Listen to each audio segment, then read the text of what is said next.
Bienvenidos sean todos y todas a How People Move People, un podcast sobre el impacto que nuestras palabras, artes, historias y vidas tienen entre nosotros.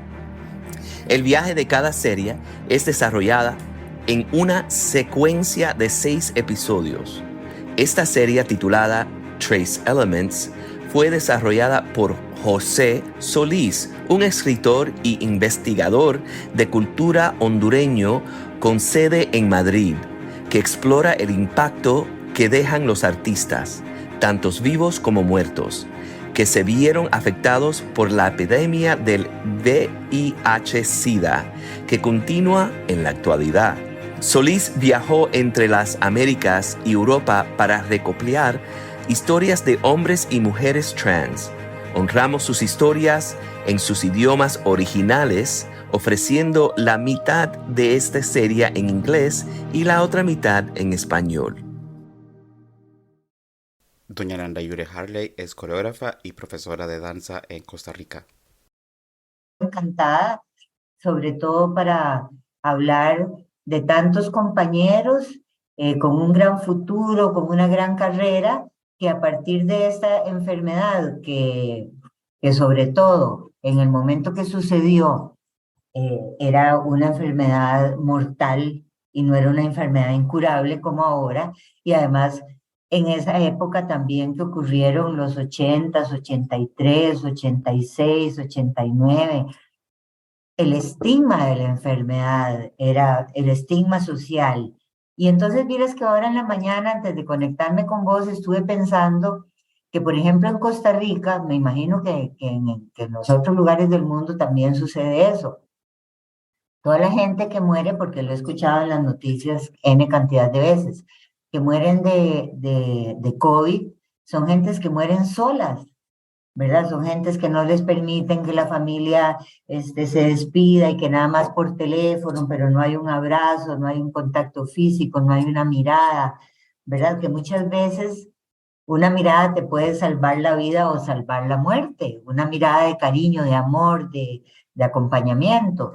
Entonces yo lo comparaba con los chicos que murieron de SIDA de VIH, perdón, o de SIDA, no sé, ¿verdad? Cuando ya están sufriendo la enfermedad, porque como era una enfermedad tan estigmatizada que yo creo que ahora es muchísimo menos. Uno sabe que fulanito la sufre y que el otro la sufre, pero que están en tratamiento y no hay ningún conflicto, no hay ningún problema. Pero en esa época se sufría la enfermedad en una inmensa soledad. Y eso me parece dolorosísimo, porque además tuve compañeros que se murieron súper jóvenes. Entonces tal vez uno adulto, bueno, yo soy una adulta mayor y yo vivo sola, y yo la paso bastante bien viviendo sola. Este, ¿Verdad? La mayoría del tiempo estoy bien viviendo sola. Pero cuando uno tiene 30 años o 29 años o 33 años, la soledad no es algo como normal a esas edades. Y uno lo que necesita es acompañamiento, y además uno sabe que los compañeros están en el salón de clase, estoy hablando de bailarines, y que ni se te arriman, porque tenés como los leprosos, ¿verdad? En la época de Jesucristo, en la película de Ben-Hur, que no se te arrimaban. Entonces hay una inmensa soledad, y eso sobre todo me da una gran tristeza. Precisamente lo que usted está diciendo, ¿no? Los paralelos que existen entre el COVID y lo que pasó con la cumbre, ¿no? Con el pico de la epidemia del VIH-Sida en los 80s y 90s, que he hablado con colegas suyos, coreógrafos y bailarines de varios países, donde me han contado que era eso de que llegaban a clases y 3 semanas después el compañero estaba muerto. Ajá, ajá. Y además,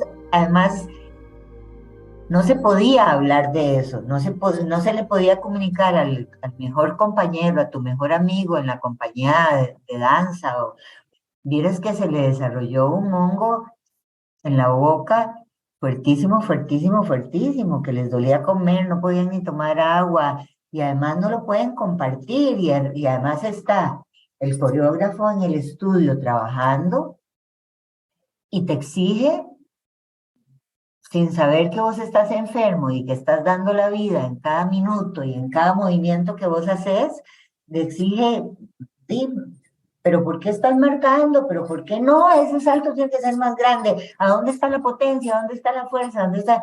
Y la otra persona se está verdaderamente muriendo, pero no lo puede comunicar. Entonces eso me parece, a mí, bueno, nunca lo he vivido, pero ha de ser estar solo en el desierto, ¿verdad? Estar solo en el desierto sin ayuda de ningún tipo. Y eso es como la parte humana, es sobre todo, ¿verdad? Porque la parte artística, por supuesto, que va íntimamente ligada a la parte humana y a la parte social, pues es terrible, ¿verdad? Cuando vos conoces a un Tim Winger con una carrera tan maravillosa en danza, que era el principal solista de la compañía de Martha Graham, que además yo tuvimos la suerte de invitarlo a trabajar en Costa Rica. Él se enamoró de Costa Rica, quería venirse a vivir a Costa Rica, quería dirigir la compañía, quería desbancar la directora de la compañía para ponerse él a dirigir porque se enamoró de Costa Rica y tal. Antes de que Tim Winger se viniera para Costa Rica, yo estaba en México recibiendo un curso de danza y la compañía de Martha Graham estaba en México y Tim Winger hablaba perfectamente español. Y fíjate que de repente yo voy en un bus en México y se sube Tim Winger al bus. Tim Winger era un hombre guapísimo, con una fisicalidad y un tamaño, y además yo la noche anterior lo había visto bailar en el Palacio de Bellas Artes y había bailado los solos más importantes de las obras de Martha Graham. Entonces era como tocar a Dios, ¿verdad? Tenerlo ahí casi con la posibilidad de tocarlo. Y luego tuve la suerte de trabajar con él en Costa Rica, y él vino y fue y nos dio clases y nos formó como maestros y no sé cuánto. Entonces, cuando vos ves una vida tan rica, una vida artística truncada, y uno dice, qué fuerte, porque son dos estrellas del primer mundo, son dos estrellas del primer mundo que la vida ya no tiene valor para ellos. Y además son dos estrellas maravillosas, porque todo el aporte que le dan al mundo, toda esa, este, todo ese legado que nos dejaron de dar. Y es muy interesante porque a lo largo del tiempo, cuando uno se va haciendo grande, yo ya tengo 71 años, cuando uno se va haciendo grande, uno valora muchísimo más todas esas experiencias que vivió con esa persona, porque uno llega hasta donde uno llega y ha hecho lo que uno ha hecho en la danza, en tu vida profesional, las acciones sociales como artistas que son fundamentales, y las coreografías, y los reconocimientos, y si te han dado premios, etcétera, etcétera. Y uno dice, bueno, yo estoy aquí porque Tim Winger estuvo en mi vida, y Tim Winger me enseñó, y Tim Winger me dio, y uno recuerda las frases que él decía en clase, y entonces uno las toma como un lucero, ¿verdad? O algo a quien seguir, ¿verdad? Entonces, por ese lado me parece muy bello, por ese lado porque se mantienen vivos en nosotros, las experiencias, las reflexiones. Por ejemplo, luego vinieron otros bailarines a Costa Rica a darnos clases a la Universidad Nacional, que también fueron solistas y compañeros de Tim Winger. Y aunque yo sé que todas las personas somos únicas, ¿verdad? Hasta que no nos clonen, todas las personas somos únicas. Siempre los bailarines que bailaron con Tim Winger se pronunciaban acerca de él como Tim was unique. Era único, ¿verdad? Porque era único con su guapura, con su fortaleza, con su belleza física, con su gran corazón, porque tenía un corazón de potrero, y sobre todo con su artisticidad, si podemos llamarla de esa manera. Yo creo que la palabra artisticidad no existe en español, pero yo la uso con frecuencia. Sí, yo uso también, yo solo digo artistry, entonces aunque haga Spanglish. Me encanta esto que me está contando, y muchas gracias por su confianza. Sí, sí se siente bien hablando sobre eso. ¿Qué son las cosas, por ejemplo, que le decía Tim en clases que usted recuerda todavía hoy, de vez en cuando? Por ejemplo, Tim nos decía que la clase de técnica era un ritual que tenía un principio, un desarrollo y un final. Por eso uno siempre tenía que llegar temprano, llegar a tiempo, calentarse para iniciar la clase. Por eso era que uno no debía llegar tarde, porque se perdía los inicios del ritual. Y si uno llegaba tarde a la clase, terminaba la clase y aún uno siempre seguía estando tarde. Una gran verdad, una gran verdad. Y por ejemplo, cuando estábamos haciendo, Tim Winger decía, estas pulseras seguro hacen mucho ruido, Tim Winger decía que era necesario hacer 100 saltos en cada clase de técnica. Entonces siempre nos ponía a contar. Anda, cuenta, ¿cuántos llevamos? ¿Cuánto lleva Francisco? Francisco, ¿cuántos llevamos? Entonces yo contaba 20, Francisco contaba hasta 35, el otro. Y era una manera de participar y de estar activos. Y cuando terminábamos la clase, siempre la última parte de las clases de danza, la tercera parte, que es cuando uno viaja a través del espacio, cuando uno hace lo que se llama la frase didáctica, que es donde todos los elementos técnicos que se estudiaron en la clase se componen en una pequeña coreografía y uno va a través del espacio repitiendo y la repetición de la repetidera, ¿verdad? Porque así es como trabajamos en danza y esa es la parte siempre más cansada y donde uno termina súper agitado y con el corazón así. Y cuando terminaba la clase, que siempre terminábamos con saltos en el centro del salón, decía, y gracias a Dios. Siempre nos decía, y gracias a Dios. Entonces era muy divertido porque siempre habían chistes, siempre habían cosas, por ejemplo, Yuriko Kikuchi nos decía, salió muy bien, pero para asegurarme que no fue un accidente, lo vamos a volver a hacer. Y entonces a uno que le corría el agua así, ¿verdad? Y que ya no tenía nada de energía, entonces lo volvía a hacer.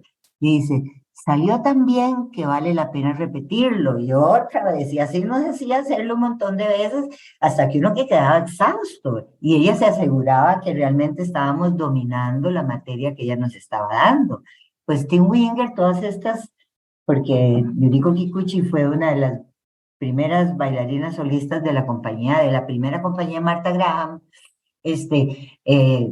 Tim Winger heredó también, porque recibió clases con Yuriko y entonces iba heredando las cosas que Marta le decía, él no las comunicaba y él las transformaba en su pensamiento y nos las comunicaba. El movimiento es revelador, el movimiento dice con el cuerpo lo que las palabras no pueden expresar, ¿verdad? Cosas de ese tipo, que son grandes pensamientos, ¿verdad?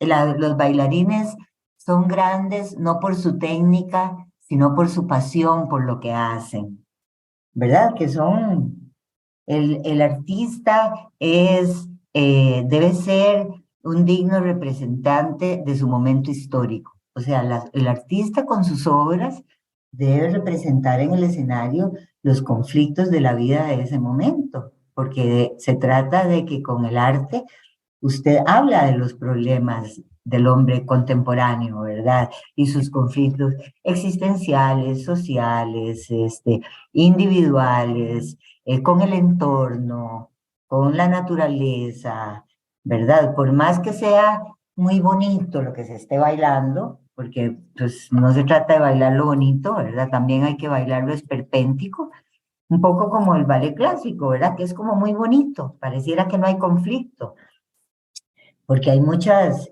historias de doncellas y de príncipes y de cosas que uno dice, ay, a estas alturas ya eso, pero la belleza también está en el virtuosismo de comunicar todos estos sentimientos y todas estas historias de época, ¿verdad?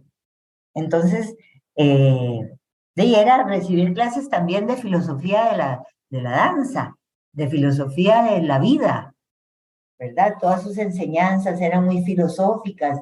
Los llevábamos a Manuel Antonio, nos íbamos a la playa. Ayer estuve en el volcán Poás, que tenía muchos años de no ir, y mi hijo me dice, ay mami, vamos al volcán, qué bonito. Entonces nos fuimos temprano para ver la laguna y para ver el cráter.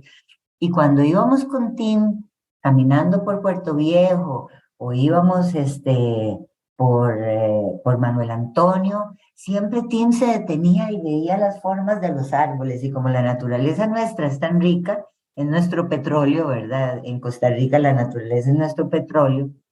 Entonces siempre decía, ese árbol tiene las ramas así, ese otro tiene las ramas así, las hojas, las no sé cuánto, las piedras, los animales, el camino, el color de las rocas. Luego de estos paseos, que eran paseos para divertirnos y sobre todo para que Tim conociera Costa Rica y se enamorara más de Costa Rica y no se fuera, llegábamos al salón de clase y empezábamos. ¿Cómo hicimos para caminar por el estero cuando el estero se estaba llenando? ¿Cuáles fueron las dificultades de esas fuerzas contrarias del agua? ¿Y cómo se cayó fulana de tal y tragó agua y tuvimos que irla a rescatar? ¿Y cómo eran los árboles? ¿Y cómo eran las piedras? ¿Y cómo eran las olas? ¿Y cómo era el calor? ¿Y cómo, verdad? Cuando fuimos a Puerto Escondido, por ejemplo, en Manuel Antonio, llegábamos al salón de clase y empezábamos a repetir los movimientos que habíamos hecho en el paseo, pero que ya no eran, que eran en el salón de clase. Entonces había que imitar la fuerza del mar, el calor del sol, las ramas de los árboles, las diferentes formas de las ramas de los árboles. Y después de hacer este tipo de experiencias, él empezaba a montar la coreografía. Y entonces nos decía, como las ramas de los árboles de tal lugar, como las piedras de no sé cuánto. Entonces era como muy rico cómo las experiencias de la vida cotidiana las podías poner en el escenario en forma de movimiento danzado.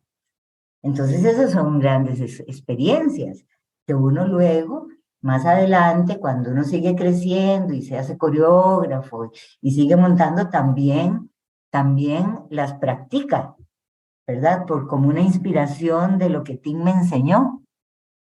Qué hermoso eso, es casi como poder encontrar lo divino, ¿no? En todo, en todos y conectarnos y ser una sola fuerza, ¿no? Básicamente me hace pensar que es casi como llevarle, ¿no? Cuando usted hace sus propias coreografías, es llevarle Costa Rica al mundo, ¿no? Por medio de movimientos. Claro, claro. Y además, pensando como en una danza latinoamericana, porque los latinoamericanos nos movemos diferentes a los europeos, nos movemos diferentes a los africanos, nos movemos diferentes a los asiáticos, ¿verdad? Entonces es una manera también de rescatar, y las luchas sociales latinoamericanas son totalmente diferentes a las otras luchas en otros lugares, ¿verdad? Algunas se parecen y otras no, pero sí es una manera como de tratar también de tener una voz latinoamericana en el movimiento danzado, en el arte del movimiento.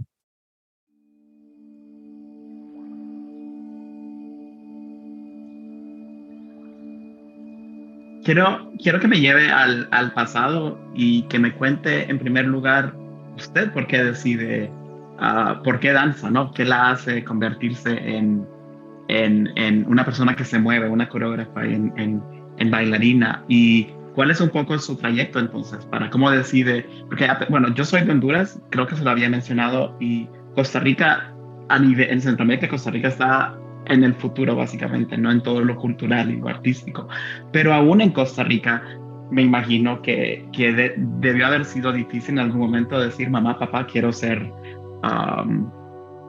esto, ¿no? Con mi vida, cuando se espera que los hijos sean doctores, abogados, ingenieros, arquitectos, etcétera. ¿Cómo fue ese trayecto para usted? El mayor problema de los padres, y yo los entiendo perfectamente porque yo también soy mamá, y por ejemplo mi hija decidió estudiar cine, imagínate, entonces yo le digo, ¿pero por qué estudiaste cine, Nusara? Nunca hay plata para las películas, no alcanza para tal cosa, no te pueden pagar lo que realmente, ella es continuista, no te pueden pagar verdaderamente lo que vale tu trabajo, pero con tal de trabajar aceptan menos dinero y no sé cuánto. Y mi hija me dice, mami, ¿por qué usted me dice eso? ¿A usted se le ocurrió estudiar danza? ¿A usted se le ocurrió estudiar danza? cuando no había nada de danza en Costa Rica. Había muy poco. Estaba Mireya Barbosa, estaba Julián Calderón, ya había existido algunas Teresita Orozco y estas Margarita Bertó y estos que fueron en los años 40, pero yo te estoy hablando de los años 60 y de los años 70. Pues resulta ser que yo soy hija de una madre soltera y entonces mi mamá necesitaba un colegio en donde nosotros casi fuera una casa cuna, ¿verdad? Entráramos, imagínate, eso fue en 1958, seguro no habían nacido vos todavía. Ella necesitaba una escuela en donde nosotros entráramos a las 7 de la mañana y saliéramos a las 5 de la tarde. Y no sé cómo descubrió el Conservatorio de Castella. A ella le contaron que existía tal colegio y entonces ella nos matriculó más que todo por una necesidad de su vida, ¿verdad? De que no quería tener a las niñas en su casa y tampoco alcanzaba tanto el dinero como para tener una persona que nos cuidara y que hiciera el oficio y no sé cuánto. Entonces, entré yo al Castella desde primer grado hasta quinto año. Y más que yo decidir que yo quería ser bailarina, yo creo que la danza fue la que me seleccionó a mí.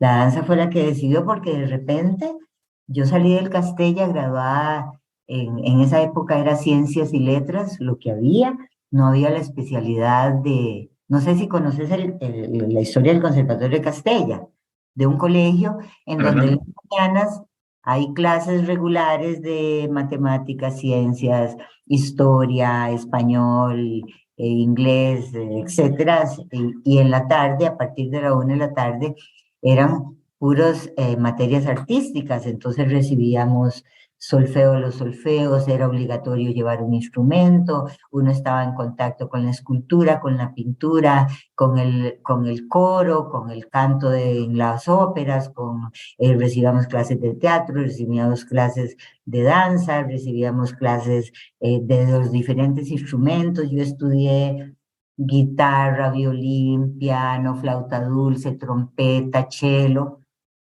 Estuve 5 años en violín, pero el violín no era la cosa, ¿verdad? El profesor me decía, venga, Nanda Yure, yo le cuido el violín, vaya baile. Seguro sonaba espantoso. Y desde que yo estaba en el kinder, eso es un recuerdo muy hermoso que tengo. La maestra del kinder, de un kinder cualquiera, un kinder público, no era un kinder privado ni nada de eso, porque en mi casa no teníamos dinero para pagar nada privado, ¿verdad? Bueno, en el Castella mi mamá hacía el sacrificio por pagarnos el Castella, ¿verdad? Que se pagaban en esa época 100 colones al mes. 100 colones al mes por el transporte y la comida, porque nos daban transporte y comida. Lo demás todo lo pagaba el Estado como benefactor, que también es algo que estamos perdiendo en Costa Rica. Yo soy producto del Estado como benefactor. Y pues cada vez que pareciera que es una crítica al gobierno actual, sobre todo, pareciera que el presupuesto de cultura es el monedero del gobierno. Cada vez que necesitan un poco de dinero le quitan, y además lo que le dan a cultura es una miseria. Lo que le dan a cultura es una miseria. Entonces, que le quitaron 345.000 millones, que le quitaron 4.000 millones, que le quitaron 85.000 millones, y digo yo, ¿qué es lo que están dejando? ¿Verdad? Porque creo que los gobernantes, algunos, no todos, no saben, no tienen idea, seguramente porque no tuvieron esa maravillosa experiencia de estar en contacto con las disciplinas artísticas, no saben los aportes que hace el arte a la vida del ser humano, cómo se sensibiliza el ser humano, cómo existen otras maneras de comunicación, cómo en el arte es como una religión, uno encuentra una manera de comunicarse espiritualmente con las personas, con uno mismo. ¿Qué pasaba con la danza cuando yo era niña? Yo me sentía en el charco, yo me sentía aquí es donde yo soy lo que yo puedo ser, en donde mejor me puedo comunicar, en donde me siento más a gusto, en donde encuentro la felicidad, en donde encuentro mi manera de expresarme, en donde Pasan las horas y no me doy cuenta que pasan las horas. Me pongo triste cuando termina y me pongo feliz cuando inicia, ¿verdad? Entonces ahí fue donde... Y yo salí del bachillerato en el Castella en 1969, cuando había ciencias y letras. Yo me fui por letras, entré a la Universidad de Costa Rica y anduve entre ciencias del hombre y estuve en educación, inglés 1, sociología, antropología, bueno, anduve bailando por todas partes y no la pegaba en ningún lado, me sentía a gusto. De repente abren la escuela de danza, se abre la Universidad Nacional como la universidad necesaria en 1974 y yo entro a estudiar danza a la escuela de danza. Pasé la audición, bueno, fui a hacer la audición yo sola, casi me muero del susto, yo estaba súper joven y me fue súper bien porque yo tenía conocimientos de danza que traía de la formación del Castella, porque ya en el Castella, conforme iban pasando los años, uno podía dedicarle más tiempo a algo que a uno más le gustara. En este caso, para mí era la danza. Entonces yo pasaba metida en todos los ensayos de las óperas, me ponían a bailar, en los montajes del colegio siempre bailaba y me ponían de solista y no sé cuánto, y de repente me di cuenta que eso era lo que yo quería hacer, a pesar de que nadie vivía de la danza en Costa Rica. Sin embargo, logré llegar a vivir de la danza en Costa Rica, afortunadamente, porque además bueno, estudié en la Universidad Nacional, me salí de la universidad, formé parte del primer grupo independiente de danza profesional de Costa Rica que se llamaba el Ballet Moderno de Cámara en 1975. Luego tuve la oportunidad de irme a Europa. Cuando regresé volví a formar parte del Ballet Moderno de Cámara. Luego, a partir de las reflexiones de Elena Gutiérrez George Nacimiento, que consideraba que Costa Rica estaba listo para tener una compañía nacional de danza, luchamos y fuimos a bailar a la Asamblea Legislativa y les bailamos a los diputados encima del escritorio prácticamente, para que ellos aprobaran la existencia de la Compañía Nacional de Danza. Entonces, tuve la suerte de ser miembro fundador de la Compañía Nacional de Danza, luego miembro fundador de uno de los festivales de danza más longevos de Latinoamérica, que es el Festival de Coreógrafos del Teatro Nacional. Luego pude, me llamaron de la Universidad Nacional. Después tuve la suerte de que me dieron una beca para estudiar con Alvin Nicolais en Nueva York en los 80-81, y cuando yo regresé de Nueva York, porque el dólar se puso muy caro y no me podían mandar dinero para vivir, porque tenía libre la escuela, pero había que pagar apartamento y comida y todo eso. Entonces me tuve que regresar a Costa Rica, me llamaron a ser maestra en la Universidad Nacional. Yo no tenía ningún título universitario en esa época, entonces, siendo profesora de la universidad, decidí sacar el bachillerato y luego decidí sacar la maestría. Entonces, trabajaba y estudiaba en la misma institución desde las 7 de la mañana hasta las 9 de la noche, y entonces ahí logré tener un título y me dieron la oportunidad. En la universidad uno tiene la oportunidad de hacer coreografía, también fundé un grupo representativo con los estudiantes de la escuela de danza que se llama Una Danza Joven, que me dieron la oportunidad de abrir este grupo y nos asignaron dinero para los maestros y para tener vestuario y para ir de gira y no sé cuánto. Entonces después me han dado la oportunidad de dirigir en 3 oportunidades la compañía de cámara de la Universidad Nacional.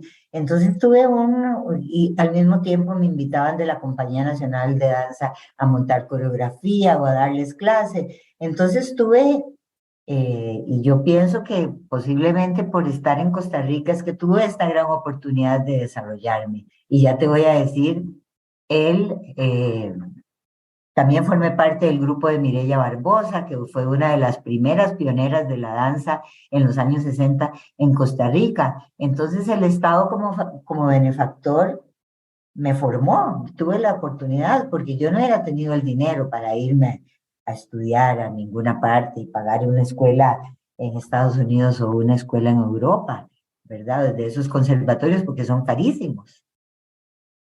Entonces, a grandes rasgos, esa ha sido mi vida. Sí, su currículum es una cosa impresionante, ¿no? Que uno pueda estar en la computadora y se le cae en la boca a uno. Es verdaderamente impresionante. Y usted al principio había hablado un poco sobre la soledad, ¿no? Que ha visto, por ejemplo, en la gente que muere de COVID y la gente que murió por VIH o complicaciones de SIDA. Las artes muchas veces creo que nos llaman, ¿no? A los que nos gusta un poco ya la soledad de por sí, a los que nos sentimos a veces mejor solos, creando, no solos en nuestro mundo de danza o de letras o lo que sea. Y lo que me parece a mí extraordinario de las artes es de que a los que nos sentimos así muchas veces encontramos la comodidad ahí. No, o sea, entre otro montón de gente que le gusta estar sola creando y gente que se alimenta y se retroalimenta, ¿no? Me, me, si pudiera usted hablarme un poco sobre esa comunidad que usted me imagino que también crea, ¿no? Cuando comienza a rodearse de personas interesadas en la danza, coreógrafos y bailarines y bailarinas. Y luego, ¿qué pasa entonces con esa comunidad cuando usted está teniendo esa carrera increíble y escucha por primera vez sobre el VIH, ¿no? Y sobre lo que estaba pasando? Me imagino que debe haber sido como incertidumbre, ¿no? Que entra un poco a poner a toda la comunidad a dar miedo, ¿no? Y desconfianza. Sí, por ejemplo, yo estaba en Nueva York cuando aparece y se habla ya del VIH, ¿verdad? Con mucha más frecuencia, no sé exactamente cuándo aparece, en los años 80 y 81. En Nueva York yo tuve un compañero que lo conocí en la escuela de Alvin Nicolais, en donde yo estaba becada, en el laboratorio. Él le llamaba laboratorio a su escuela, y él era mexicano, y como éramos latinoamericanos nos hicimos amigos. Cuando la escuela estaba de vacaciones nosotros nos íbamos a México, y en México montamos un espectáculo en el apartamento, ¿verdad? Así pequeñito, en Nueva York, montamos unas coreografías y las fuimos a bailar a México y nos fue súper bien. Él ya estaba enfermo, él ya estaba enfermo, pero él, a pesar de que éramos tan amigos, dormíamos juntos en la misma cama y todo, ¿verdad? Porque él era de una familia muy sencilla, y entonces dormíamos en la habitación de él, uno para arriba y otro para abajo. Él me hospedó en su casa y éramos amigos, hablábamos de todo y no sé cuánto, pero él nunca me habló de que él estaba enfermo. Y entonces, y ensayábamos todo el día, nos presentábamos, bailábamos, poníamos las luces, bailábamos. Me acuerdo que bailamos en la zona rosa cuando se empezaron a bailar en la calle, en la zona rosa y en los parques, que teníamos que pedir permiso para bailar, y llevábamos un equipo de sonido así enorme para bailar en la calle, y la gente nos tiraba plata y no sé cuánto en un sombrerito que poníamos ahí. Ya él estaba súper enfermo y nunca me contó. Y de repente yo ya me tuve que venir de Nueva York para Costa Rica, y yo seguía en contacto con él, y José cada vez me escribía menos y me escribía menos y me escribía menos, y José se murió de VIH, o bueno, de alguna enfermedad derivada de este virus, ¿verdad? Y nunca supe, él nunca me contó lo que le estaba pasando, y a la familia tampoco le contó. Entonces se mueren. También tuve un bailarín, amigo y compañero de un grupo. Bueno, yo también en Costa Rica he tenido varios grupos independientes. Este grupo se llamaba Speculum Mundi, y había bailarines, actores, arquitectos, ¿verdad? Era así como muy heterogéneo, todo el elenco. Casi todos eran hombres. Yo era la única mujer ahí aceptada en ese grupo porque era la coreógrafa. porque lo que quería el director era que fueran puros hombres, pero ninguno era coreógrafo, y entonces a él le gustaba mucho el trabajo que yo hacía. Entonces, ni modo, me tuve que aceptar como mujer, fue la primera mujer durante muchos años. Y tuvimos un compañero que se enfermó, que nosotros sabíamos que él era muy mal portado, que era mal portado, quiero decir promiscuo, ¿verdad? Que hay mucha promiscuidad, que esa es otra cosa, como que uno, yo por ejemplo me enojaba y yo decía, pero ¿por qué no se cuidan? O sea, no importa que se cojan hasta hasta las escobas, pero que se cuiden, ¿verdad?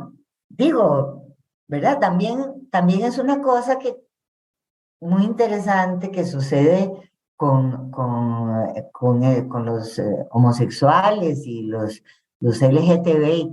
Ya hay una gran libertad de comunicación, sobre todo si son compañeros tuyos y tal.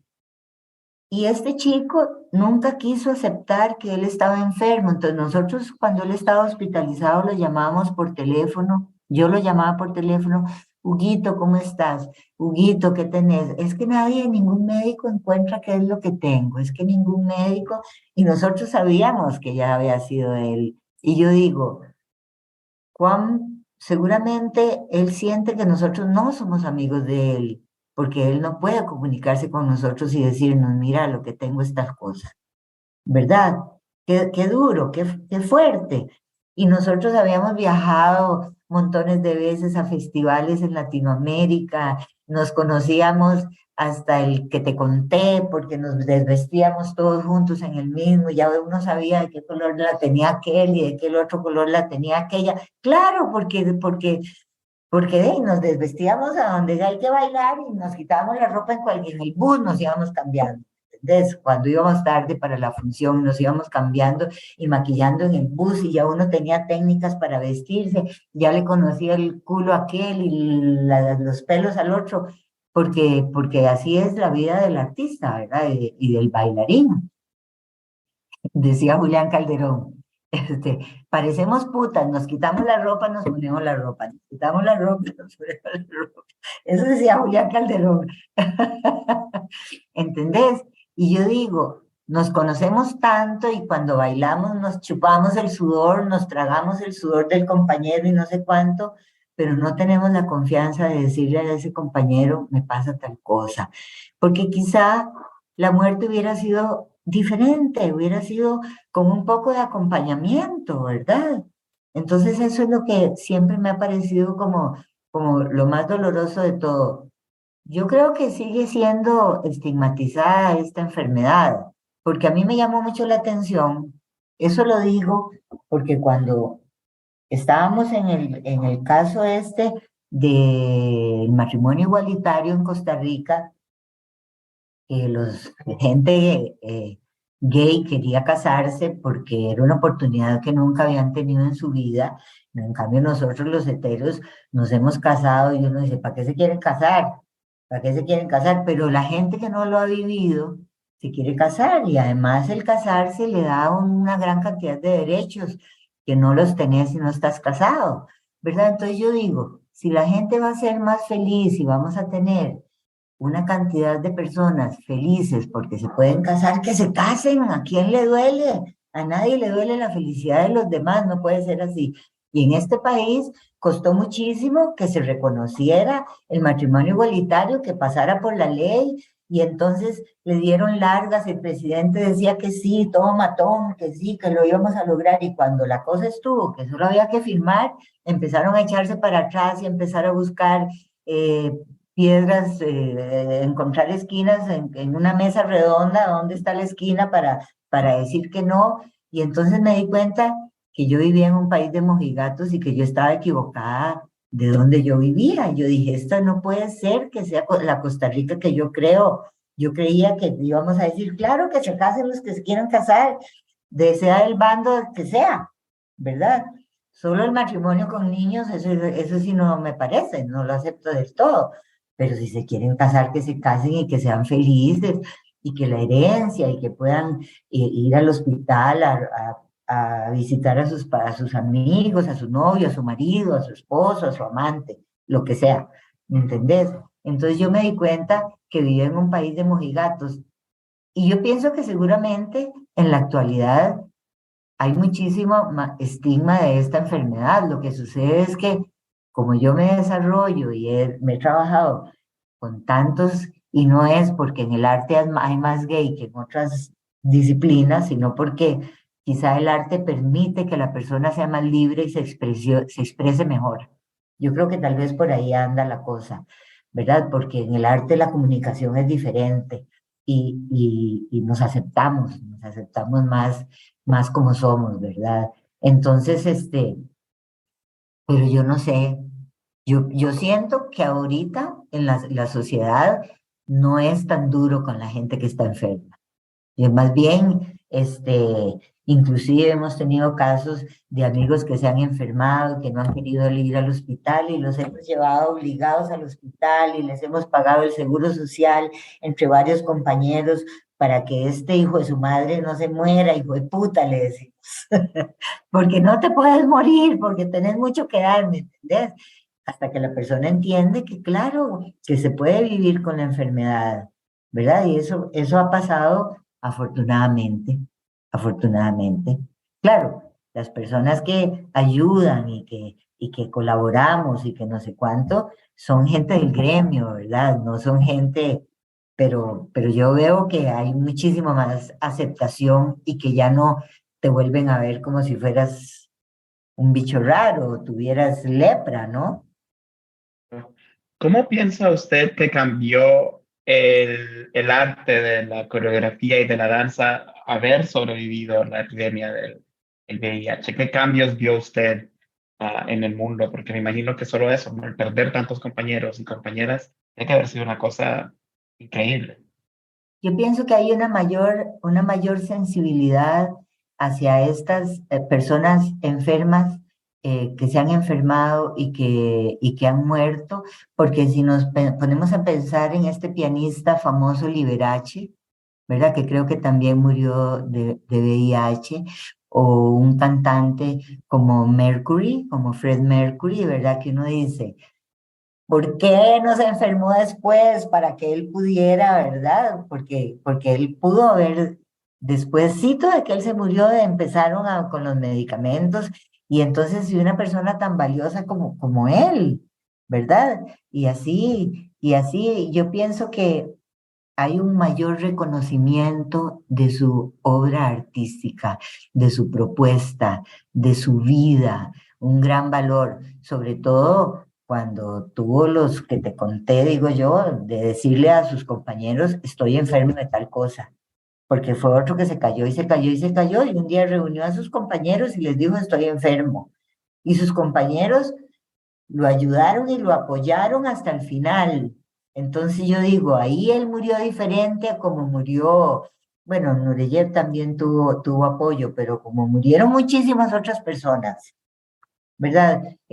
Bailarines de la Compañía Nacional de Danza como Francisco Ramírez, como José Macís, talentosísimos, excelentes bailarines, eran tan jóvenes como nosotros, tenían un futuro en la composición coreográfica, la propuesta plástica que ellos hacían en estos momentos, que ellos proponían, que ellos llevaban a cabo, la manera de componer, o sea, se veía un potencial artístico con un gran futuro que hubiera enriquecido de una manera maravillosa el arte del movimiento de Costa Rica, ¿verdad? Y afortunadamente no los olvidamos, pero sobre todo no los olvidamos los que estuvimos con ellos, los que fuimos compañeros, porque en realidad Costa Rica es un país sin memoria. A Costa Rica le encanta olvidarse de todo lo que pasó. Les encanta lo de Shakira y esa vaina, ¿verdad? Eso sí les encanta. Nos encanta a todos, ese morbo, esa relación y no sé cuánto. Pero hay vidas artísticas y luchas sociales de mucha índole que la olvidamos con facilidad. Lo que es verdaderamente hermoso de la danza y las otras artes escénicas es lo efímero que son, ¿no? Y, o sea, obviamente uno nunca va a ver la misma actuación dos veces, el mismo performance dos veces, es imposible. Entonces, ¿cómo cree usted que se puede mejorar? O sea, ¿cómo sería más fácil? Mira que se me está trabando la lengua por pensar en diferentes idiomas al mismo tiempo. ¿Cómo, cuáles serían como las medicinas para recordar la danza mejor, para hacer que no se nos olviden a compañeros suyos como de los que está hablando, por ejemplo? ¿Qué debería hacer la gente para involucrarse más y recordar a esos artistas mejor? O sea, existen, ah, alguien pone en escena todavía las coreografías de ellos, por ejemplo, o cómo se puede preservar este legado. ¿Sabes cuál es uno de los mayores problemas? Primero, que muchos de sus trabajos en esa época era difícil filmarlos, porque costaban, ahora todo el mundo filma. Ahora el problema es que todo el mundo filma, porque ahora todo el mundo tiene el teléfono, la tecnología ha avanzado de una manera espectacular, impresionante, y en esa época el que tenía una cámara para filmar era el que tenía más dinero del mundo, porque además el cassette era así, era así, y solo filmaba lo que quería filmar, había que pagarle, por supuesto, un montón de dinero y no sé cuánto. Entonces, muchas coreografías, muchas obras se perdieron. Y además, digamos, Francisco Ramírez, ya habían medicamentos cuando Francisco se enfermó, no podría precisarte la fecha exacta. Y Francisco dijo, no quiero tomar ningún solo medicamento, me voy a morir cuando me quiero morir, no voy a tomar absolutamente nada. Si a mí me dicen que tome agua de la matita tal, yo tomo agua de la matita, pero no me voy a meter químicos. No me voy a meter químicos en mi cuerpo, porque además todos los medicamentos es igual como la vacuna del COVID. Que mentira que la vacuna del COVID tuvo los años de experiencia y de laboratorio que se necesitaron. La sacaron y todo el mundo nos la pusimos. La mayoría de la gente no la pusimos, hay gente que no se la puso, ¿verdad? Y entonces en realidad son vacunas experimentales. Entonces, por suerte que nos ha ido bien, pero son vacunas experimentales. Igual pasaba con los medicamentos del VIH, eran medicamentos experimentales. Imagínate que antes se tomaban 17 pastillas en la mañana y 17 pastillas en la tarde. Ahora son dos. Esas 17 las lograron concentrar en dos pastillas que hacen todo lo que hacían las demás, que eran un montón de pastillas, que era otra cosa, que si no te enfermabas porque el hígado se te ponía fatal, te enfermabas porque el estómago no aguantaba tanto medicamento, ¿verdad? Entonces, bueno, la ciencia afortunadamente ha avanzado mucho y ahora los medicamentos son benevolentes, son mejores, ¿verdad? Son más benevolentes, no sé si se puede decir más benevolentes. Y vieras que escuché una noticia hace 2 días en Canal 7 en una televisora, no me acuerdo si fue en el 7 o cuál, que decía que a un chico que tenía VIH le habían hecho no sé qué procedimiento con las células madres y habían logrado evacuarle desaparecerle los síntomas, el virus, el no sé cuánto. Eso fue hace unos días, como 2 o 3 días, que yo lo escuché en las noticias. Y yo digo, qué impresionante, qué maravilla, porque le siguen haciendo exámenes y no le aparece. Entonces, maravilloso, porque entonces ya ahora la enfermedad es curable. Pero sí, eso todavía también es súper experimental, pero por ejemplo, yo tomo PrEP, ¿no? Que es para prevenirlo, hace 7 años. Y cuando estaba trabajando, cuando comencé a trabajar en este proyecto hace mucho, mucho tiempo, y cuando comencé a tomar esta pastilla que me asegura un 99.9% que es imposible infectarme de VIH, me imagino eso, ¿no? ¿Qué Ah, mira, por sentiría? ejemplo, perdón que te interrumpa, yo no sabía que existía esa pastilla. Sí, sabe Que es que efectiva. es muy interesante porque yo he hablado mucho con mujeres heterosexuales y a las mujeres heterosexuales los médicos no les informan de esta pastilla. Pero esta pastilla es muy popular, especialmente en la comunidad gay, entre los hombres, que yo le aseguro que usted le puede preguntar a cualquier amigo suyo gay si sabe lo que es el PrEP y va a saber. Pero ¿Cómo se escribe? PrEP, PrEP, que significa, no me acuerdo, pero es tratamiento preexposición. ¿Cómo es pre-exposición? Sí, es un tratamiento preexposición, ¿no? Es como preparatorio. Eso Es como sí. la famosa pastilla del día después, pero al Ah, revés. no, pues esto es casi una vacuna. Esta es casi como una vitamina que usted se toma todos los días, ¿no? Es un antirretroviral que reformularon y se dieron cuenta que ayudaba a inhibir una enzima que permite que el virus se pegue en Se en la sangre. potencia, que el Sí. virus se ajá. Entonces, esta pastilla mata, o sea, no, es imposible. Entonces, creo que hasta el día de hoy han habido 3 personas que han logrado curar de VIH usando células madres, pero hasta el día de hoy solo ha habido un hombre en el mundo que se ha infectado tomando PrEP, porque como le digo, yo tomo esto hace 7 años y es una cosa increíble, ¿no? Y es interesante, a las mujeres no les cuentan los doctores sobre esto, Sí, qué pero raro, ¿verdad? Porque las mujeres corren el mismo riesgo, corren claro, el por mismo supuesto. riesgo. O sea, no es una enfermedad que esté, digo, una situación de salud, porque no es una enfermedad hasta que se desarrolla la enfermedad, ¿verdad? De las diferentes enfermedades que provoca el virus.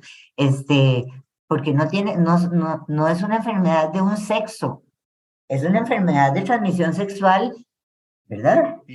Eso también pasa a la gente que se hace diálisis, también puede pasar de madres que se lo pasan a los hijos cuando van a nacer, pero me pongo a pensar en esto, ¿no? O sea, existe ahora una pastilla que si la gente se la toma como Dios manda, no se puede enfermar, ¿no? Entonces me imagino que qué raro, ¿no? Y no ha pasado tanto tiempo, pero al mismo tiempo sí ha pasado mucho tiempo. Entonces, para cerrar, quiero hacer una pregunta un poco que espero que no sea muy metafísica, ni muy así, ¿no? Pero ¿dónde ve usted a todos sus amigos que perdió y a sus compañeros al día a día? O sea, hay momentos, por ejemplo, no sé, se los encuentra, por decir de cierta forma, cuando ve alguna película o cuando escucha alguna canción o los ve. Me encantó todo eso que estaba diciendo de verlos incluso, ¿no? En la naturaleza, con los árboles. ¿Me podría hablar un poquito sobre cómo se encuentra usted a toda esta gente querida que perdió hoy? ¿Cómo se le aparecen? Por ejemplo, yo participo de un grupo que le llamamos Laboratorio de Poesía. Ellos escriben poesía, yo no.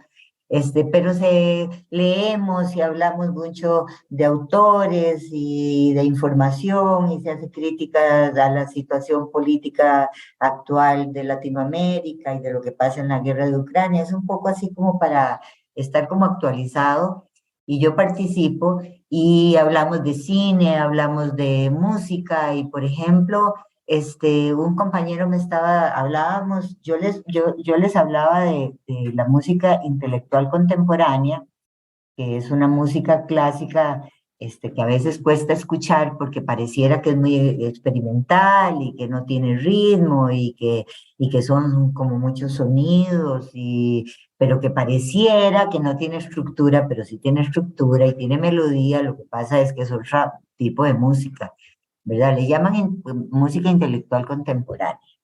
Este, y entonces me estaba preguntando este compañero que a dónde podía conseguir él información. Entonces yo me fui a los programas de mano de la Compañía Nacional de Danza cuando bailamos con Tim Winger y Tim Winger bailaba una música de un compositor que se llama David Koblitz, que se llama con piano intervenido. Y yo me acuerdo que lo que hacían era que le quitaban las cuerdas metálicas al piano y le ponían unas ligas de hule, unas ligas, y entonces la partitura era una partitura para piano convencional, pero con las ligas de hule sonaba totalmente diferente.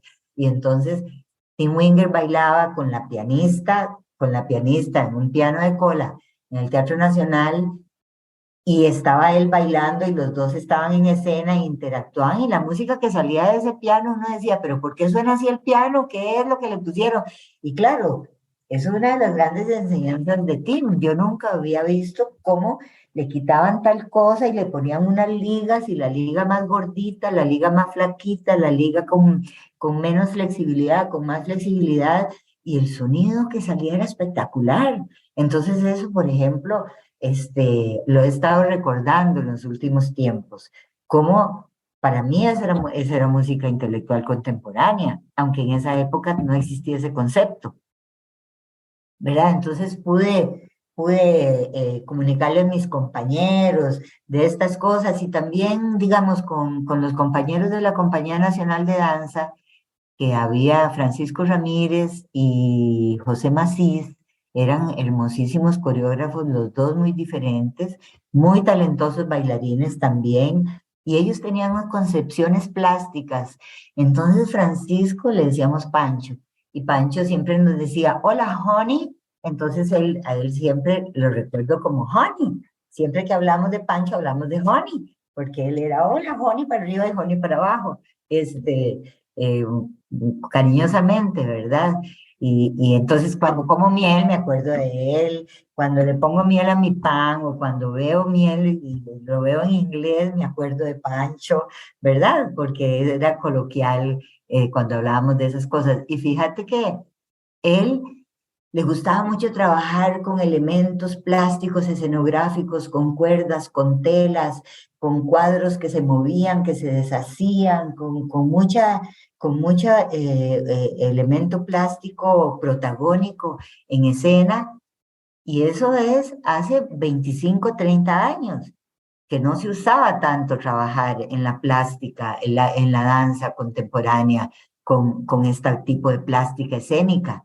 Y yo digo, ¿a dónde estaría hoy Pancho con sus trabajos? ¿Qué estaría haciendo con esa imaginación? Porque además él tenía grandes amigos de artistas plásticos y hablando con los artistas plásticos, ellos trabajaban ese tipo de obras. Entonces siempre cuando yo veo una obra con mucha parafernalia y no sé cuánto, me acuerdo de ellos. Digo yo, esta podría ser una obra de Francisco Ramírez, si él estuviera vivo todavía. O José Macís, que era tan exquisito para sacar las secuencias de movimiento, porque él era un excelente bailarín y tenía una formación clásica muy fuerte, pero era bailarín de danza contemporánea, había bailado ballet clásico también, y entonces él técnicamente era súper virtuoso, y cuando él montaba una coreografía era complicadísimo aprenderse los movimientos que él proponía, porque eran de una gran fortaleza técnica y un gran virtuosismo y dificultad. Entonces yo digo, ¿a dónde estaría José Macías ahora como bailarín? ¿Verdad? De lo tanto que nos hemos perdido, ¿verdad? De tanto que nos perdimos de hasta dónde hubiéramos llegado con Tim Winger, que además le encantaba Costa Rica, ¿verdad? Porque a los gringos les gusta Costa Rica, pero por un ratito, porque les cuesta mucho deshacerse de su primer mundo, ¿verdad? Porque es difícil la infraestructura de nuestros países, las carreteras, y se está cayendo el bus, y bueno, todo así, ¿verdad? De estar talado. Entonces yo digo, ¿a dónde estaríamos nosotros? ¿Cuántas cosas maravillosas hubiésemos podido hacer?